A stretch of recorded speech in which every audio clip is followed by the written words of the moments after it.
This anime is so spectacular. Every single week, it shows me something different, and even the stuff that it's shown me before continues to feel fresh and exciting. This episode concludes the little staircase rumor spirit dilemma that we started off with last week, and I have to say, the conclusion and the journey that this episode took us on was emotional, it was cute, it was depressing, it was bittersweet, but it was satisfying all in the process. I love how you can have something that at face value you think you understand exactly where it wants to go. You have what seemingly I would think would be the teacher. She has these scissors, she's trying to build a body apparently. What's going on? And then you see that this was a student all along who was a ghost all along, but somehow this teacher knew the spirit was there all along and treated her right, and when he died a tragic death, she was just torn, she was destroyed, she didn't know what to think. And all this time, she's been sucking in students to basically, hopefully create a body that she can give life to. But as Hanako says, this realm, it's neither dead nor living, so it was never going to work out in the end. It was always going to be failure. I mean, when you lose an arm, it becomes a dull arm, right? But I like how they really gave us an understanding of where she was coming from, while also giving her a path forward that maybe she can stop living in the past and start living in the present. And I mean, I thought it was very adorable that Yashiro gave her the picture. Of course, it ended in a venomous bite, where it's like, if you ever call me a fox again, I'll bite your hand off. But still, it just had such a satisfying ending where it was both sad, but it also felt optimistic at now that, once again, we have Yashiro saving a spirit in her own way, that maybe things don't have to just end in death and despair like maybe their original life or original spirit life was. And I really like that, because once again you have a moment where I'm sure there's going to be those people who watch this anime and say, oh, once again she had to be saved by the pretty boy spirit. But I mean, look at the end of the episode. Had she not done what she did, I mean, this would have just been another spirit that Hanako would have to kill, as he's mentioned before that he's had to do. So it's nice how on the combat side we have obviously Hanako, who is, yes,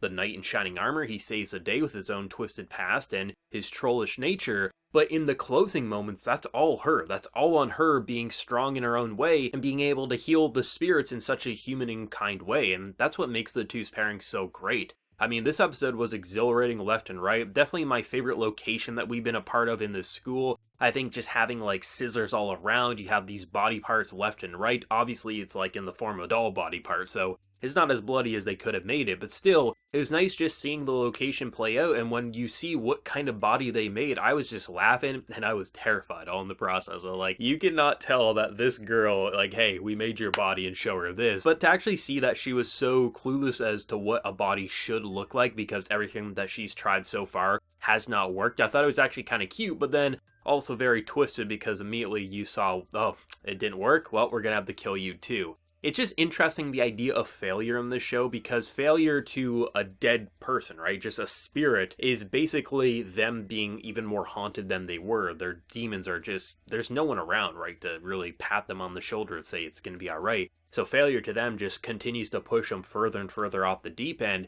But failure to a living person, it means death. And just because there's some spirits in the school doesn't mean you're going to be able to live on as a spirit. And based on everyone that we've seen so far, being a spirit doesn't look so great. I mean, I'm pretty interested to see what's going on with the people who have been spying on Hanako and them. I mean, definitely that's going to be a relevant plotline for sure. I don't have too much to say on that other than it is both creepy but also very interesting to think about where they could go with other characters looking in on the distance, maybe trying to sabotage or maybe even expose. So that's going to be fun for sure. But this episode, for as dark as it was also quite funny. I mean, there's plenty of moments where you get the classic kind of Hanako and Yashiro, just little like, okay, you want to help? I'm going to push you off the ledge. I'm going to tie you up, but you'll be alright. It's just like those little moments where it's just so trollish-like, and you think, man, this is such a bad relationship, but at the same time, always in the closing moments, you feel like, nah, it's an alright relationship, we're all fine, but at the same time, we don't know everything about Hanako's past, so we still have that little voice in the back of our mind being like, don't totally trust them,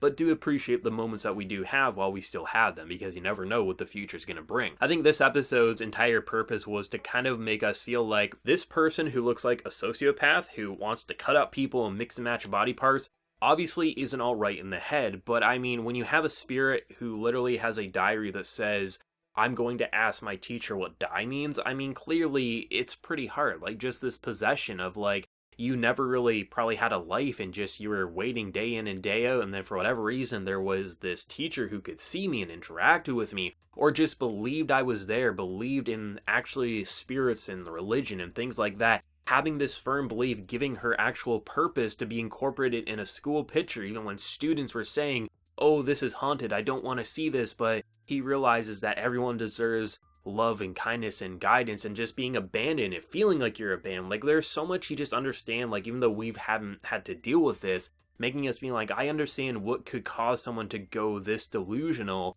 And it's so nice that we have a character like Yashiro who can actually bring them back in and say, hey, we don't need to just like sever your ties to your connection and just banish you to the shadow realm, right? No, we can actually give you a way to maybe continue on in this school and maybe find a new purpose. I mean, we can look at those like critters that were just so demonic and we're like, yeah, we gotta kill that.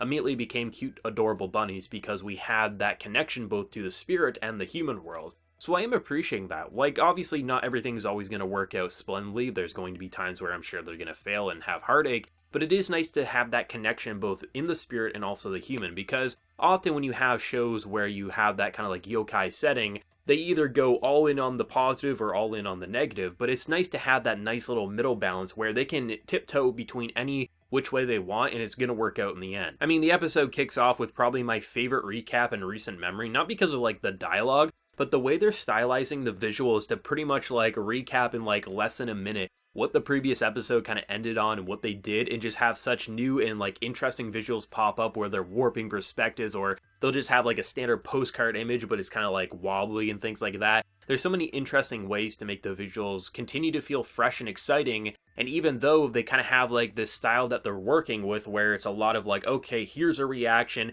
we're going to add a box around them, we're going to do a postcard or something like that. There's so many ways that they can continue to spice up the formula to just make this pop out as one of the brightest and most gorgeous anime in this season, while also being one of the more twisted ones all in the process. Often when you have something with darker subject matter, it's like, okay, we're going to make a very moody lighting, we're going to make it feel like dramatic zoom-ins and close-ups on the face, make it feel so menacing and horrifying, and there definitely are moments within this episode and this anime in general. But most of it looks gorgeous. We're literally surrounded by a graveyard of scissors and body parts, but it looks kind of gorgeous. I think in terms of color palette and how they're stylizing everything, this anime is second to none. Only maybe to Somali and the Forest Sphere, just because the background work in that show is spectacular. But still, like, the way they're bringing to life such a basic setting, even for like yokai spirit world, that can be pretty basic, because I feel like a lot of times you see the same styles and ideas time and time again, but here it feels unique and it feels like Toilet Bound Hanako-kun. It doesn't feel comparable to other series with a similar genre or placement, things like that, in terms of its setting. It feels completely original and unique, and that's why watching characters, whether they're goofing off and bickering or watching something horrifying and thrilling take place, every single moment in this anime has been goddamn spectacular. And I kind of feel like the more we see these characters, just the more interesting they become. Like, even though this episode could be summarized down to, as the conclusion feels similar to those little bunny creatures, it was a completely different journey to get there, and it once again is highlighting why she's so important to the story, and isn't just some damsel in distress like some people are going to claim her as. I've only seen a few people do that, but I know anytime you have a character who gets saved by a boy in an anime, it's like, oh, she's a damsel in distress, she can't do anything. And while that can be true for a lot of anime, here it's not. She actually is doing her own thing, and there's no reason why we should make her some Superman who can fight the spirits in the world. Like, it kind of makes more sense for the spirits to fight each other, and then for her to do her own thing by being grounded in reality, which is one of my favorite quirks about this anime, giving her a purpose without making her a superhero for no reason other than just to see, like, see, she's strong and independent. No, she is strong and independent, but she has her own flaws, and they're doing her character arc so much justice without feeling like a plot device, but rather a real and living and breathing person, which not a lot of series, especially in a school, can say, but Hanako-kun is doing it spectacularly. I mean, this cast is definitely growing at a pretty fast pace, but I like how they're not just like dropping new characters in just so we can have more personalities, but rather it feels important. Like, okay, this is the new tale, the new rumor. Obviously this character, maybe they'll be able to be saved, maybe they won't be able to be saved, and whether it's a real person or a spirit, it just kind of feels like the more characters we have in this cast of characters, the more room we have for interesting personalities. Like, now that we have we save the fox, we can actually have her just randomly bump into Hanako and the others in the hall randomly, maybe incorporate her into another arc in the future. Just, it kind of feels like this is a expanding cast of characters, an expanding world where it actually feels like it's a real place. It's not just like, okay, here's your 3 focused characters, that's going to be your main focus, and you're going to have villains that you fight. No, actually make it into a living and breathing cast, and it's going to feel far more memorable. And right now, after 4 weeks of this anime, I mean, it's goddamn memorable. It's been memorable since day 1 for sure, but just seeing how much they're exploring just the psyches, the personalities, the motivations, and of course just seeing how they're continuing to extend the production time and time again. This anime is absolutely fantastic, and it's one of the best anime of this season without a doubt in my mind. I mean, I'm loving this adaptation. I'm loving seeing how they're just exploring everything, the themes, the motivations, things like that. But as always, let me know your thoughts down in the comment section below. Did you love it? Did you hate your favorite moment? Be it for manga readers, anime originals like myself, let me know. Be sure to like the video if you did enjoy it, and remember to hit that subscribe button if you happen new around here. So until next time, everyone, please take care and have a good one.